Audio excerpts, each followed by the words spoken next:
Hello dear students, how are you.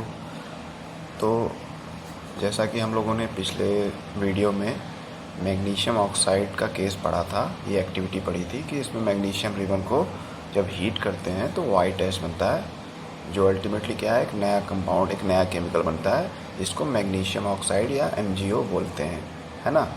तो इसके आगे हम लोग अब देखेंगे कि उस वाइट एश का करना क्या है। उस पर भी कुछ एक छोटी सी एक्टिविटी है जो आप लैब में, स्कूल में आकर के कर सकते हैं टीचर्स के प्रेजेंस में, ठीक है।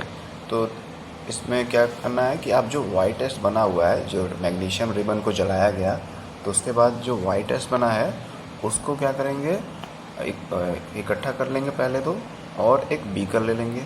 और बीकर में जैसे कि यहाँ फिगर बना है, ये हालांकि दूसरा एक्टिविटी का एक ऐसा ट्रांसपेरेंट ग्लास का बीकर ले लेंगे, ठीक है ना। और उसमें वाटर ले लेंगे। ये इसके कलर में मत जाइए, ये दूसरा रिएक्शन है।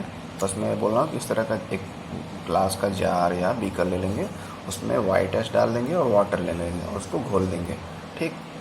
घोलने के बाद अब उसमें, जैसा कि पिछले चैप्टर 5 में एसिड बेसिस में हम लोग लिटमस पेपर का टेस्ट पढ़े थे। लिटमस जो कि यूनिवर्सल इंडिकेटर है, जो एसिड या बेस को डिटेक्ट करने में हमारी हेल्प करता है, पता करने में हेल्प करता है कि किस चीज़ में एसिड है, किस चीज़ में बेस है ना।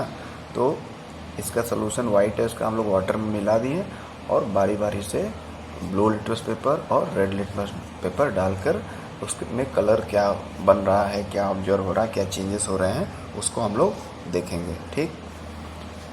तो अगर एक्चुअली में देखा जाए तो क्या होता है कि वाइट एश जो है, एक मिनट में आपको पेज पर करके दिखा देता हूँ क्या संभावना है। संभावना क्या है, ये रियलिटी है कि इस प्रकार का रिएक्शन होता है ना।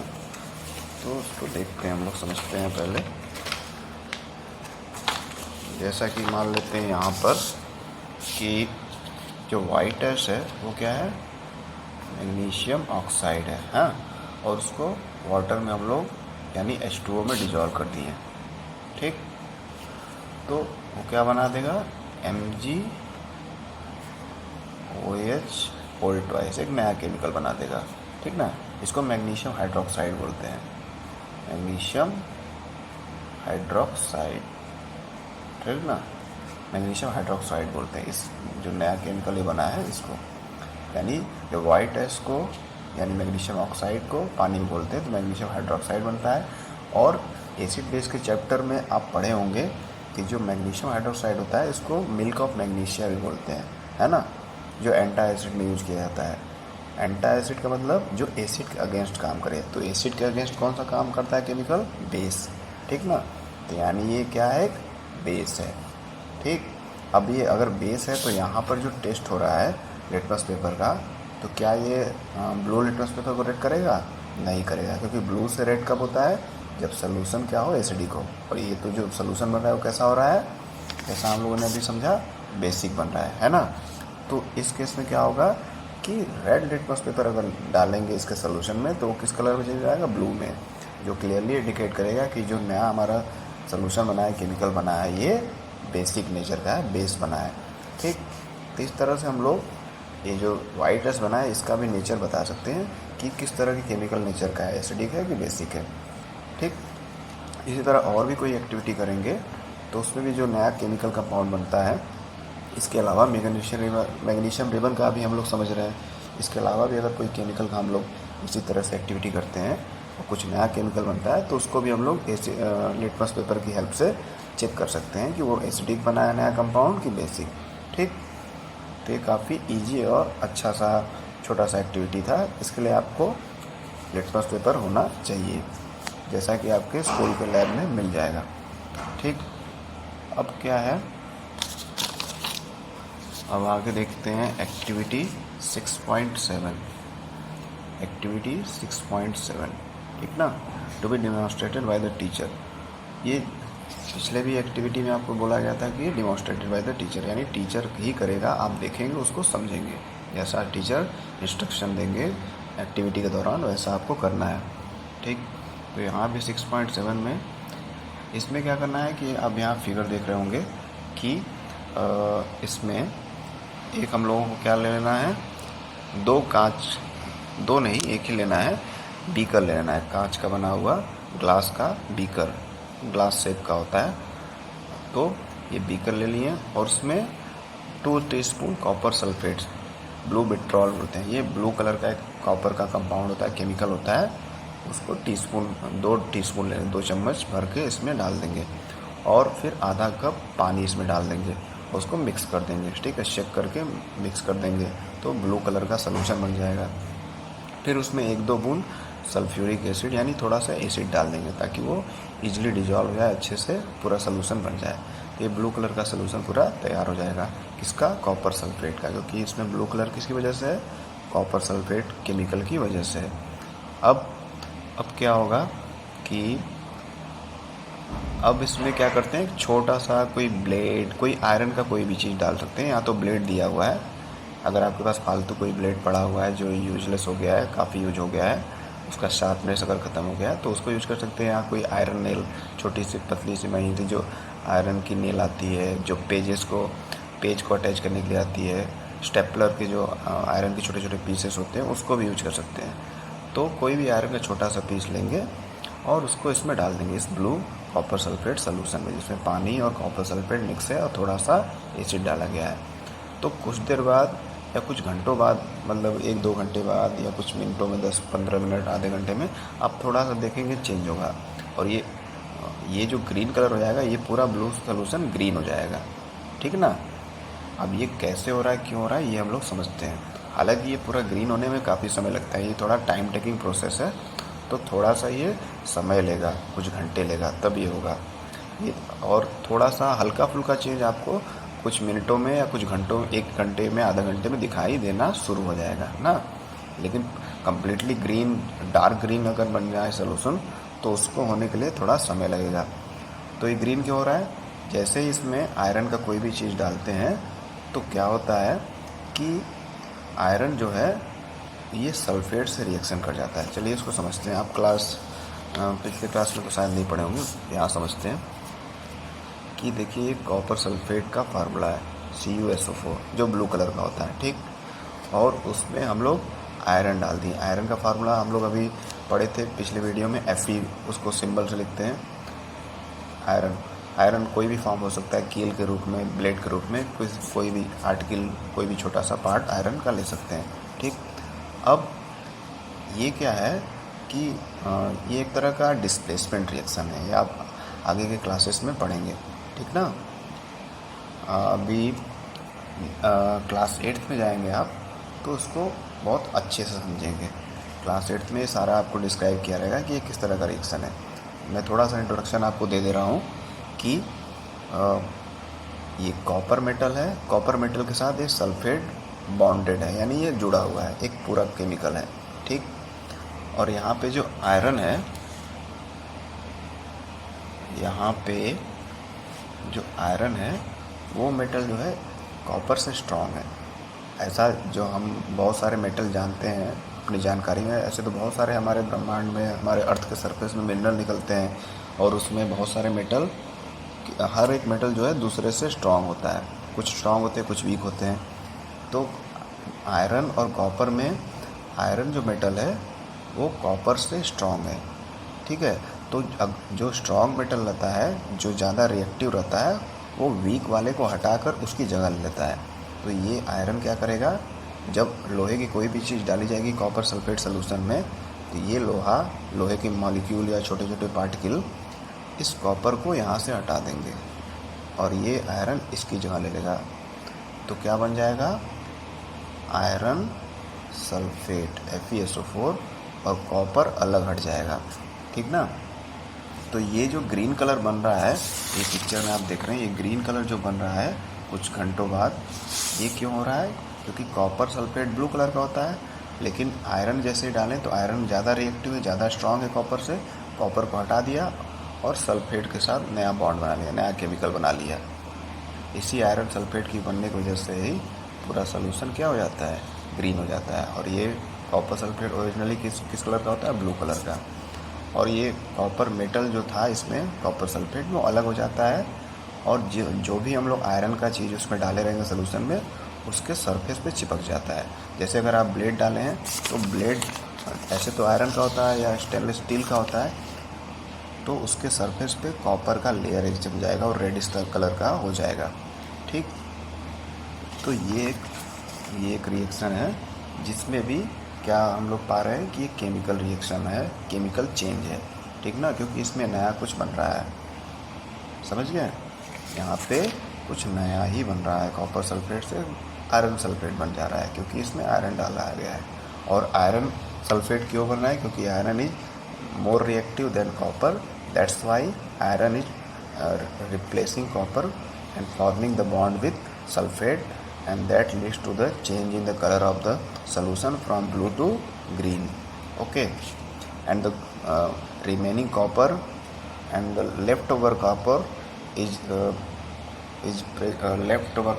placed over the surface of the metal which we have dipped in the solution. Okay, तो ये हो रहा है। तो यही इसमें समझना था कि इसमें यही कहा है कि इसमें आयरन ले लिया, कोई ब्लेड डालिए, कुछ देर रखिए, कुछ घंटों मिनटों रखिए, फिर उसके बाद आप देखेंगे कलर, सोल्यूशन का कलर चेंज हो जाएगा। चेंज क्यों होगा? क्योंकि आयरन सल्फेट बन गया, यहाँ देखिए लिखा हुआ है ना। और वो जो ब्लेड या कुछ भी लोहे का छोटा सा पीस डालें उसको बाहर निकालेंगे तो आप देखेंगे वो थोड़ा थोड़ा रेड कलर का हो जाएगा। जैसे तांबा आप देखे होंगे ना, कॉपर जिसको बोलते हैं, वो रेडिश कलर का होता है, उसी कलर का उस लोहे के सामान पे ऊपरी सतह पर एक लेयर बन जाएगा। तो इसका ये अर्थ हुआ कि सारा कॉपर उसके सरफेस पे आ गया और जो सलूशन में कॉपर था उसकी जगह कौन ले लिया? आयरन, और आयरन सल्फेट बन गया जिसकी वजह से सलूशन ग्रीन हो गया। ठीक ना, तो सिंपल यहाँ पर कॉपर सल्फेट से आयरन सल्फेट बन रहा है, एक नया केमिकल बन रहा है, एक केमिकल चेंज हो रहा है, दैट्स वाई ये कलर चेंज हो रहा है। कलर भी चेंज हो रहा है, साथ में क्या हो रहा है? इसमें नया कंपाउंड भी बन रहा है, इसलिए इसको क्या बोलेंगे? केमिकल चेंज बोलेंगे। ठीक, तो ये सब हो गया।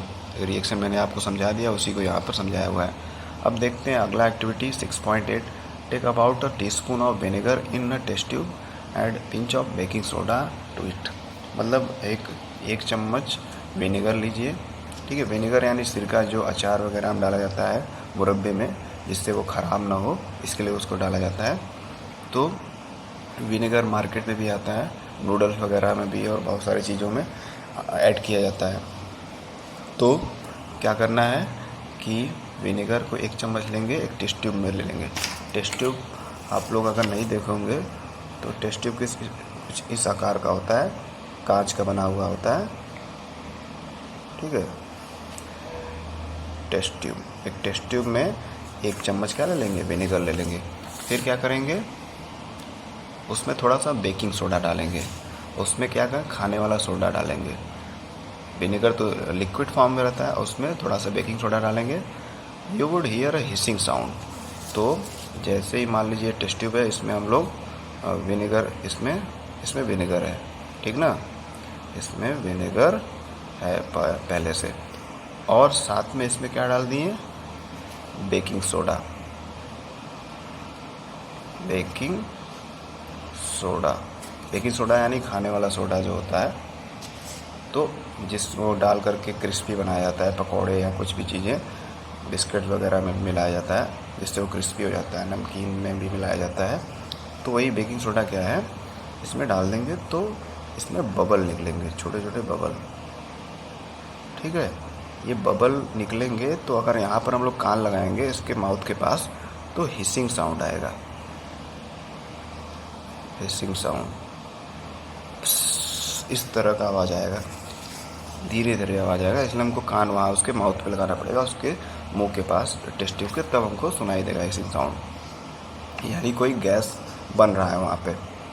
ठीक ना, pass this gas through freshly prepared lime water. अब ये जो गैस बन रहा है, ये बन रहा होगा तो ऊपर आएगा गैस, बबल के फॉर्म में यहाँ बनेगा, फिर ऐसे ऐसे गैस ऊपर आएगा। अब एक केमिकल होता है लाइम वाटर, ठीक ना, लाइम वाटर। लाइम वाटर का मतलब ये नहीं कि नींबू पानी, वो लाइम वाटर एक केमिकल होता है, इसको केमिकल फार्मूला क्या होता है? कैल्शियम हाइड्रोक्साइड, CaOH का होल ट्वाइस। ठीक, तो ये कैल्शियम हाइड्रोक्साइड, जिसको कॉमन नेम लाइम वाटर होता है, उसके पास ले गए। वो मान लो कोई कंटेनर है कांच का, उसमें क्या है, लाइम वाटर है, और इसको इसके पास ले गए टेस्ट ट्यूब को। ठीक, इसमें ये गैस बन रहा है, यहाँ पर आया, तो जैसे ही गैस इसमें इंटर करेगा, लाइम वाटर से रिएक्शन करेगा, तो ये सारा सोल्यूशन दूधिया कलर का हो जाएगा, यानी मिल्की कलर का। मिल्की जैसे कि लगेगा कि दूध हो गया। पहले तो वो ट्रांसपेरेंट रहेगा, ये जो लाइम वाटर होता है एकदम ट्रांसपेरेंट पानी जैसा होता है, लेकिन जैसे ही ये गैस इसमें से जो निकल रहा है वो इसके कांटेक्ट में आएगा जैसे ही गैस, तो एक वाइट कलर का दूध जैसा वो सोल्यूशन हो जाएगा। ये दूध जैसा जो सोल्यूशन हो रहा है, तो इसका क्या रीजन बना कि एक नया कंपाउंड बन रहा है, एक नया केमिकल। और इसमें से जो गैस निकल रहा है वो कौन सा गैस निकल रहा है, CO2, कार्बन डाइऑक्साइड। अब हम लोग समझते हैं कि बन क्या रहा है, कैल्शियम हाइड्रोक्साइड। ये है लाइम वाटर का फार्मूला। ठीक, और हम लोग विनेगर में जब बेकिंग सोडा डालें तो कौन सा गैस बन रहा है, CO2 गैस, जो हिसिंग साउंड कर रहा है, इस तरह का धीमा आवाज़ निकाल रहा है। अब उस गैस वाले टेस्ट ट्यूब को टेढ़ा करके लाइम वाटर वाले कंटेनर के पास लाएंगे, तो जैसे ही इसमें से गैस निकल के इसके कांटेक्ट में आएगा लाइम वाटर में, तो लाइम वाटर तो पहले ट्रांसपेरेंट था एकदम, और जैसे ही CO2 उसके रिएक्शन करेगा तो क्या बन जाएगा, कैल्शियम कार्बोनेट। कैल्शियम कार्बोनेट यानी चूना। और कैल्शियम कार्बोनेट बनेगा तो क्या बन जाएगा फिर, वो कैल्शियम कार्बोनेट कैसा होता है, चूना सफ़ेद कलर का होता है। इसीलिए लाइम वाटर भी CO2 गैस से रिएक्शन करने के बाद कैसा हो जाएगा, मिल्की कलर का हो जाएगा। कैसा, मिल्की। मिल्की यानी दूधिया कलर का, सफ़ेद सफ़ेद हो जाएगा जैसे दूध होता है। ठीक ना। तो यहाँ भी हम लोग देख रहे हैं कि कोई और केमिकल था, और बाद में रिएक्शन के बाद, गैस से रिएक्शन के बाद क्या बन गया, एक नया केमिकल बन गया। लाइम वाटर से क्या बन गया, लाइम स्टोन। इसको लाइम स्टोन भी बोलते हैं, या कैल्शियम कार्बोनेट, या चूना बोलते हैं। ठीक, तो ये भी एक तरह का केमिकल चेंज है। ठीक है, आई होप आप लोग समझ रहे होंगे अच्छे से। अब ये देखिए रिएक्शन वगैरह दिया है जो मैंने आपको पहले ही समझा दिया। ये देखिए सेटअप ऐसा होगा, ठीक ना, कि ये विनेगर है, विनेगर इसमें मिक्स है, और इसमें बेकिंग सोडा डाल दिए और इसको एयर टाइट फिक्स कर दिए, क्योंकि इसमें से जो CO2 गैस निकलेगा वो अगर ओपन रहेगा तो इधर उधर निकल जाएगा, तो कुछ देर बाद वो रिएक्शन ख़त्म हो जाएगा, तो CO2 ख़त्म हो जाएगा, तो फिर या इसमें लाइम वाटर सोल्यूशन में डालने के लिए CO2 तो बचेगा नहीं। इसलिए विनेगर और बेकिंग सोडा डालने के बाद इसको तुरंत एयर टाइट कॉर्क से, एक कॉर्क होता है, ये जो ढक्कन टाइप का है कॉर्क है, ये एकदम फिक्स होता है जिससे थोड़ा भी गैस लीक नहीं होता। और उसके बीच में एक छेद रहेगा जिससे पाइप कनेक्शन सीधे दूसरे कंटेनर में रहेगा, जिस कंटेनर में क्या रखा हुआ है, लाइम वाटर। तो सीधे इसमें जैसे रिएक्शन होगा विनेगर और बेकिंग सोडा का, CO2 गैस बनेगा, और CO2 गैस इस पाइप के थ्रू निकल के सीधे इस लाइम वाटर वाले सोल्यूशन में आएगा, और जैसे लाइम वाटर से CO2 गैस रिएक्शन करेगा किस तरह का हो जाएगा, वो मिल्की दूधिया कलर का हो जाएगा, यानी कैल्शियम कार्बोनेट बन जाएगा, जैसा कि यहाँ दिया हुआ है ना। तो ये दूधिया कलर क्यों हो रहा है, क्योंकि कैल्शियम कार्बोनेट बन रहा है वहाँ पर। तो ये भी एक तरह का केमिकल चेंज है, केमिकल रिएक्शन के थ्रू ये हो रहा है। When carbon dioxide pass through the lime water calcium carbonate form, ये तो मैंने आपको बता दिया कि कैल्शियम कार्बन डाइऑक्साइड जब लाइम वाटर में पास होता है, यानी उससे रिएक्शन करता है, तो क्या बनता है, कैल्शियम कार्बोनेट बनता है, और जिसकी वजह से वो सोल्यूशन है मिल्की हो जाता है। ये सारा हम लोग चीज़ समझ गए हैं। तो इस टेस्ट से हम लोग कार्बन डाइऑक्साइड गैस को भी पहचान सकते हैं कि जो गैस निकल रही थी हिसिंग साउंड की, वो कौन सी गैस थी, कार्बन डाइऑक्साइड गैस। ठीक ना। तो ये कार्बन डाइऑक्साइड गैस को पहचानने का भी एक टेस्ट है, सिंपल सा टेस्ट है। You will use it in chapter 10 to show that air we breathe out is rich in carbon dioxide। तो आगे चैप्टर 10 में आप CO2 के बारे में पढ़ेंगे कि जो हम लोग एयर ब्रीथ आउट करते हैं, यानी सांस बाहर लेते हैं, जो अंदर से सांस बाहर की ओर छोड़ते हैं, तो उसमें कार्बन डाइऑक्साइड बहुत ज़्यादा होता है। ये तो हम लोग पहले से जानते हैं, ठीक है ना, कि जो हम लोग सांस अंदर लेते हैं तो उसमें ऑक्सीजन ज़्यादा होता है, और जो सांस मतलब ब्रीथ आउट करते हैं, ब्रीथ इन करते हैं तो ऑक्सीजन ज़्यादा रहता है उस एयर में, और ब्रीथ आउट करते हैं तो हमारे बॉडी से बहुत सारा CO2 बाहर निकलता है। तो ये सब चैप्टर 10 में आप पढ़ेंगे। फ़िलहाल एक्टिविटी 6.6 से 6.8 तक हम लोगों ने क्या देखा कि वहाँ पे कुछ ना कुछ नया बन रहा है। देखिए यहाँ लिखा है ना, जो भी एक्टिविटी हम लोगों ने देखा है 6.6, यहाँ जैसे मैग्नीशियम रिबन को जलाने वाला तो मैग्नीशियम ऑक्साइड बना, या 6.7 में ये कॉपर सल्फेट सोल्यूशन में आयरन डाल दिए तो आयरन सल्फेट बन गया, है ना। या अभी जो हम लोगों ने समझा कि ये बेकिंग सोडा और विनेगर का करेंगे तो वो CO2 गैस से रिएक्शन करके लाइम वाटर कैल्शियम कार्बोनेट बना दिया।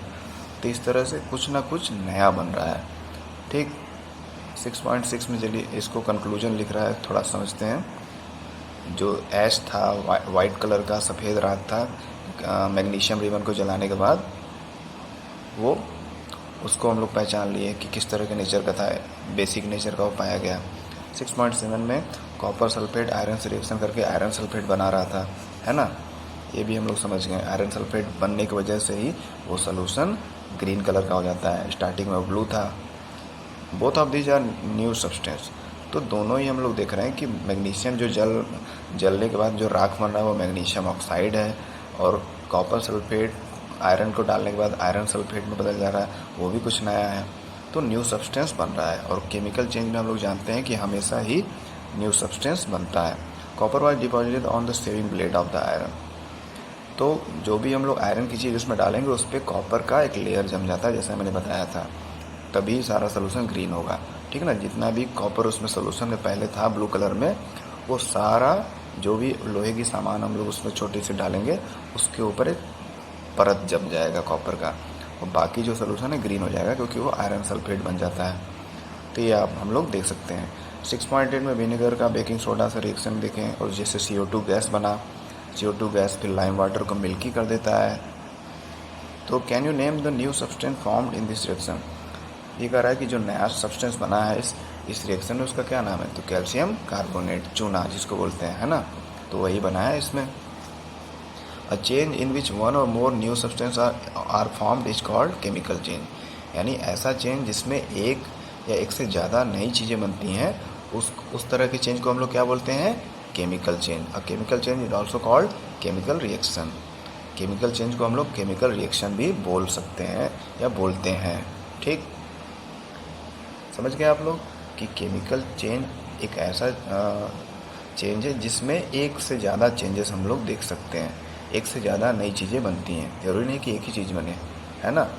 जैसे कि यहाँ पे हम लोग विनेगर और बेकिंग सोडा डालें तो कार्बन डाइऑक्साइड गैस बना, फिर वो गैस यानी इन दोनों के रिएक्शन से CO2 गैस बना, एक नया चीज़ बना, और फिर वो CO2 जब लाइम वाटर से रिएक्शन किया तो ये मिल्की हो गया, कैल्शियम कार्बोनेट बन गया, यानी दो चीज़ें यहाँ बनी, दो रिएक्शन यहाँ हुए। तो केमिकल रिएक्शन में एक से ज़्यादा नई चीज़ें बन सकती हैं, है ना। तो उसको केमिकल रिएक्शन भी बोलते हैं या केमिकल चेंज भी बोलते हैं। Chemical change are very important in our life, हमारे लाइफ के लिए बहुत इंपॉर्टेंट है। और जो नई चीज़ें बनती हैं वो केमिकल चेंज की वजह से ही बनती हैं। फिजिकल चेंज में हम लोग देखे थे कि कोई भी नया चीज़ नहीं बनता है। If a metal is to be extracted from the ore such an iron from the iron ore we need to carry out the series of chemical changes. जैसे कि इसमें बोल रहा है, जैसा कि हम लोग जानते हैं कि जो भी लोहा, सोना, चांदी, ये सब जो ज़मीन के अंदर से मिनरल के फॉर्म में निकाला जाता है, और वो मिनरल क्या है, इम्प्योर फॉर्म में होता है, ठीक है ना। तो उसको इम्प्योर को प्योर करना पड़ता है, बहुत सारे मेथड होते हैं, है ना। तो उस मेथड के बाद फिर वो इम्प्योर मेटल जो है प्योर होता है, तो उसी प्रोसेस को एक्सट्रैक्शन बोलते हैं। यहाँ लिखा हुआ है ना एक्सट्रैक्शन, मेटल एक्सट्रैक्शन उसको बोलते हैं। तो ये और ये मेटल एक्सट्रैक्शन कब कैसे होगा, जब केमिकल रिएक्शन होगा, ठीक ना। बहुत सारे केमिकल रिएक्शन होने के बाद जो इम्प्योरिटी है उस मेटल में, जो ज़मीन से हम लोग खोद कर निकाल रहे हैं मिनरल को, वो दूर करते हैं हम लोग, और उसके बाद हमको प्योर मेटल मिलता है। ये नहीं कि हम लोग ज़मीन डायरेक्ट खुदाई किए और तुरंत सोना निकल गया हमको, उसका हम लोग ज्वेलरी बना लिए, वो या फिर लोहा निकाले तुरंत, उसको पहले प्यूरिफाई करना पड़ता है। और प्यूरिफाई करने के लिए अलग अलग केमिकल रिएक्शन करने पड़ते हैं ताकि इम्प्योरिटी रिएक्शन करके हट जाए, प्योर मेटल हमारा बच जाए। और प्योर मेटल जब बचेगा तो उसके बाद उसका फिर अलग अलग आर्टिकल, अलग अलग सामान बनते हैं, है ना। तो ये होता है। तो यानी केमिकल रिएक्शन बहुत ज़्यादा इम्पॉर्टेंट है, क्योंकि जो ज़मीन से मिनरल निकलते हैं उनका बहुत ज़्यादा यूज होता है। जैसे हमारे घरों में रेलिंग हो गया, खिड़की हो गया, या बहुत बड़े मशीनें होती हैं, ब्रिज होते हैं, पुल होते हैं, रेलगाड़ियाँ होते हैं, बहुत सारे ऑटोमोबाइल के पार्ट्स होते हैं, वो किससे बने हैं, लोहे से या बहुत सारे मेटल से। और मेटल कहाँ से मिलते हैं, ज़मीन के अंदर से। तो वो मेटल जब तक प्योर फॉर्म में नहीं रहेंगे, जब उनको प्योरीफाई करके ज़मीन से निकाला नहीं जाएगा, तब तक वो तो यूजलेस हैं।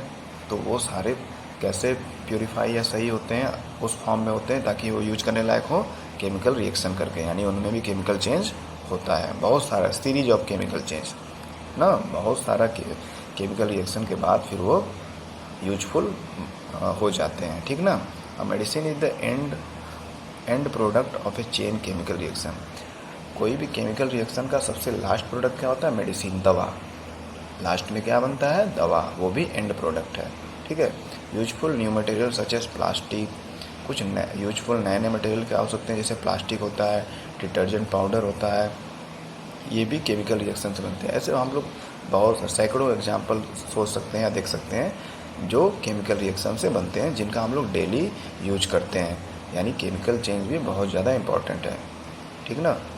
Indeed every new material is discovered by studying the chemical change. हर जो नया चीज़ खोजा जाता है हमारी दुनिया में डे बाय डे या कुछ हफ्तों में या डेली कुछ ना कुछ नया खोजा जाता है, वो किस बेसिस पे खोजा जाता है? केमिकल रिएक्शन करके ही, ठीक है ना। चीज़ों पे केमिकल रिएक्शन किया जाता है, फिर कुछ नया रिसर्च, कुछ नया फाइंडिंग, कुछ नया इन्वेंशन हो जाता है कि हाँ आज ये पता किया, ठीक है ना।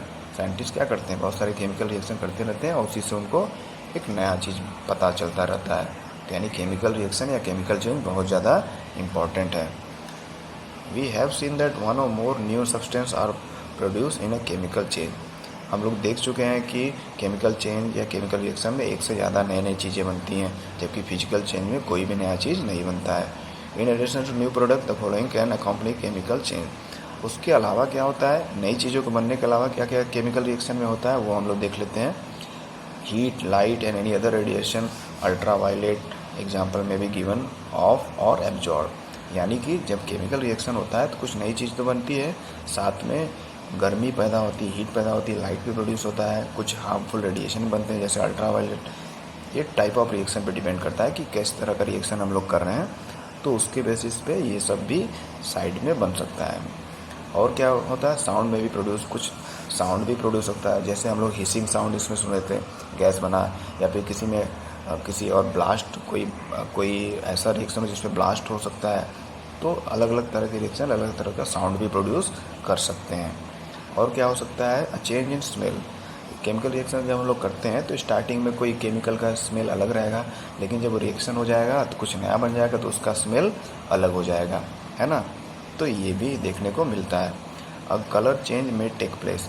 कलर चेंज भी हो सकता है, जैसा कि हम लोग इस पेज में देखे थे, कॉपर सल्फेट ब्लू सोल्यूशन से आयरन सल्फेट ग्रीन सोल्यूशन हो गया, है ना। तो इस तरह के कलर चेंज भी हम लोग देख सकते हैं। अब गैस में भी फॉर्म, जैसे इस रिएक्शन में विनेगर और बेकिंग सोडा से रिएक्शन करने पे क्या बनाता है? Carbon dioxide gas. तो गैस भी बन सकता है, यानी कुछ नया बनता तो है ही, साथ में ये सब चीज़ें भी हो सकती हैं या होती हैं केमिकल रिएक्शन में या केमिकल चेंजेस में, ठीक है ना बच्चों। तो चलिए यहाँ तक हम लोग अभी पढ़ लिए हैं, बाकी का हम लोग नेक्स्ट वीडियो में पढ़ेंगे। इतना आप लोग अच्छे से देख लीजिए, समझ लीजिए, कोई प्रॉब्लम हो तो आप पूछ सकते हैं। Okay, thank you. और कोई प्रॉब्लम होगा तो आप ग्रुप में मैसेज करके मुझसे पूछ सकते हैं।